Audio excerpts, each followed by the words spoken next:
Hey guys, welcome to my YouTube channel. Don't forget to subscribe, like, and share guys. So for today's video guys, we will talk about on how to transfer funds from GoTime.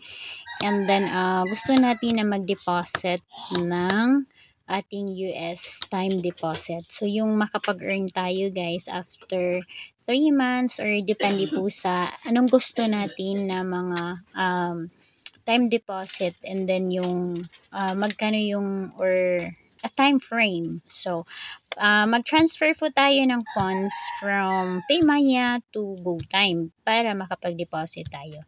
So, this time guys, mag-transfer po tayo ng 3,000. So, that would be a plus charging fee, now 15 pesos. So, that's 3,015. Then, maka-receive po tayo ng OTP po dyan guys. And then, after that, makapag-confirm and then wait po muna tayo na after check natin doon sa ating GoTime. So, yan po guys, na-receive na natin yung cash and then na-deduct na sa ating Paymaya. And then after that, nakikita natin confirmation. And ayan, so nandoon na yung ating funds sa GoTime. So, this time guys, let's click Go Save. So, yan po. So, yan, meron ng 3,000. So, pasok po tayo doon sa US time deposit. So, meron siyang 5% interest guys. So, first natin na stop is that would be the limit na minimum of $50.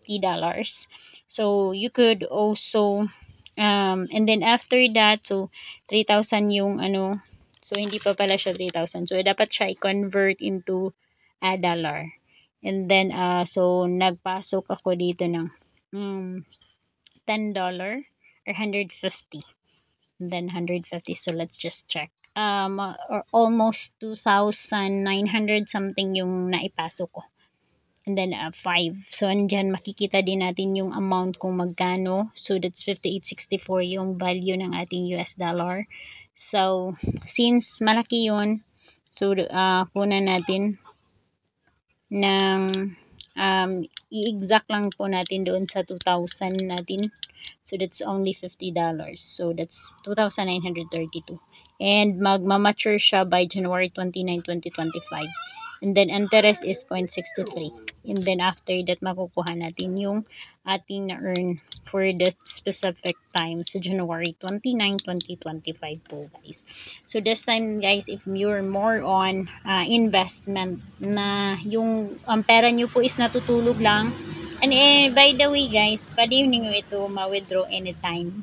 So, pag in case of emergency, hindi nga makukuha mo po yung inyo pong 5% interest. So, sa wala po talagang walang yung pera is andyan lang. So, this is good for investment. So, by the way, pag magpibili kayo, 58. Pag balik kayong bibili, 57 na po. So, ayan, continue po tayo. So, if $10, hindi po siya. So, dapat $50 yung ilalagay natin. So, napagtanto ko kung ilan ba talaga yung ipapasok ko dito. So, I decided that would be 50. And nakapag-invest ako dito ng 2,900 something. So, ayun po guys, for the moment na pag wala talaga tayong pera, pwede natin. So guys, by the way, maraming salamat po while waiting po tayo dito. Maraming salamat po sa pagsuporta sa aking YouTube channel guys.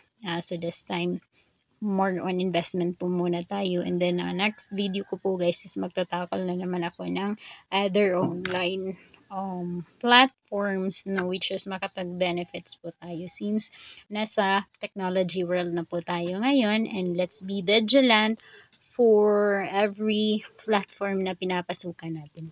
So continue po tayo. May mga terms and condition na dapat natin basahin. Interest your earn is subject to 15% withholding tax. But anyway, maliit lang naman yan. If you close your transaction before the maturity date, so ayan, successfully na-purchase ko po yung $50 na investment for US time deposit po guys. So that's its dollar rate, and then wait po muna tayo until January 29, 2025 po para ma-earn natin. So that's your Open USD time deposit account. Yay! So that is guys. for the deposit of our US dollar. And it's a good investment for those na mayroong extra na income and mayroong extra na money na pwede natin ilaan dito po in this section, guys. So guys, maraming salamat po sa pagpapunod. If gusto niyo po ng ganitong video, please don't forget to comment, share my video, guys, and then subscribe naman. So again, thank you for watching. Don't forget to subscribe, guys. Bye-bye.